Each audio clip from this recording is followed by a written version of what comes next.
এখানে মনে করেন দুইজন মহিলা দাঁড়ানো, এখানে দাঁড়িয়ে আছে মনে করেন। আমি দুই নারীর দিকে তাকাইলাম, দেখলাম একজন আমার মা আর আরেকজন আমার স্ত্রী।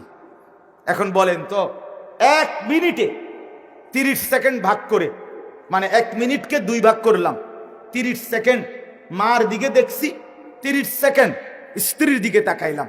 তাহলে ব্যবধান তাকানোর মধ্যে কয় সেকেন্ড? 30 সেকেন্ডের ভিতরে মার দিকে যখন তাকাই আমার মনে যা চায়, স্ত্রীর দিকে যখন তাকাই আমার মনে ভিন্ন কিছু চায়। ঠিক কিনা বলেন? স্ত্রীর কাছে যা চায় মার কাছে তা চাই না, মার কাছে যা চাই স্ত্রীর কাছে তা চাই না। তো 30 সেকেন্ডে আমার দিল যে পরিবর্তন করছে, এটা যিনি করছে দোস্ত, তারই নাম আল্লাহ।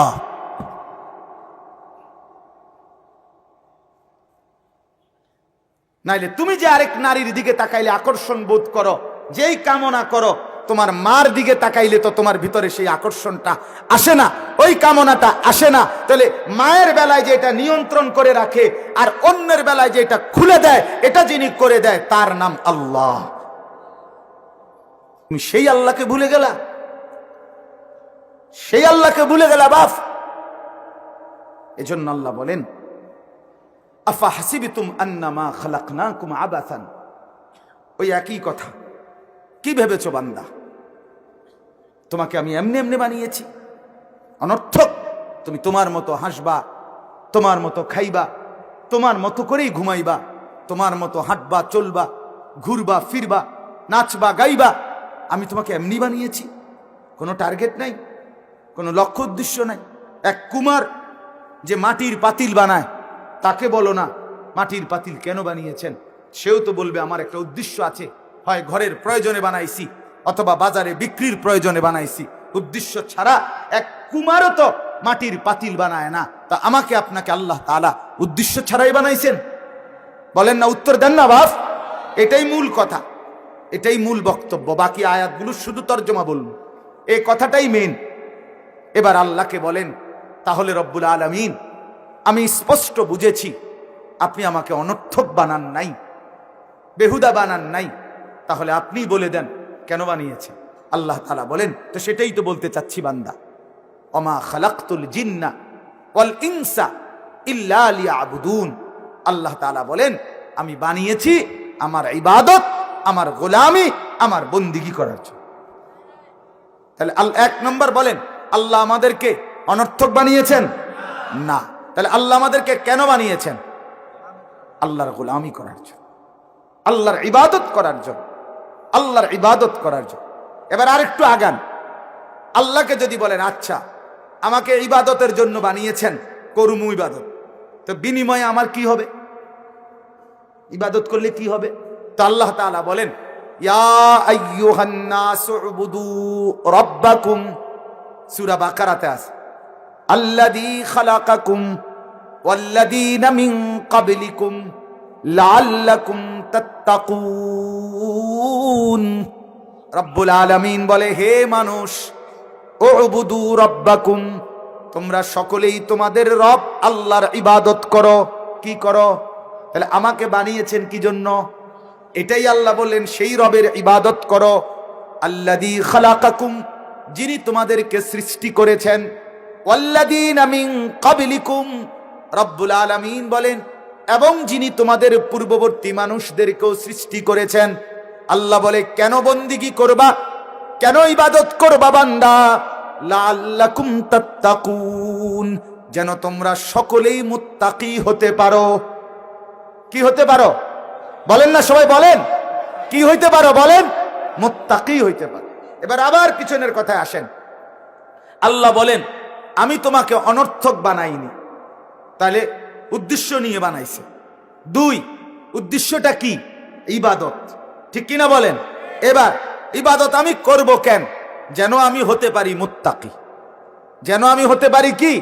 এখন প্রশ্ন, এরপরে একটু আগে বাড়েন যে আল্লাহ মুত্তাকি যদি আমি হয়ে যাই তো এরপরে আমার কি হবে? আল্লাহ তাআলা বলেন এরপরেই মুত্তাকি হবা তো আমার জান্নাতে ঢুকে যাবে। ওয়াসারিউ ইলা মাগফিরাতিন মির রাব্বিকুম, ওয়া জান্নাতিন আরদুহাস সামাওয়াতু ওয়াল আরদ। রব্বুল আলামিন বলেন, আমি মাগফিরাত নিয়ে অপেক্ষা করছি। আমার বান্দা আমার ক্ষমা, আমার মাগফিরাত নেওয়ার জন্য ছুটে আসো। আর আমি আল্লাহর কাছে যখন মাগফিরাত চাইবা, আমি রব্বুল আলামিন মাফ করে দেব।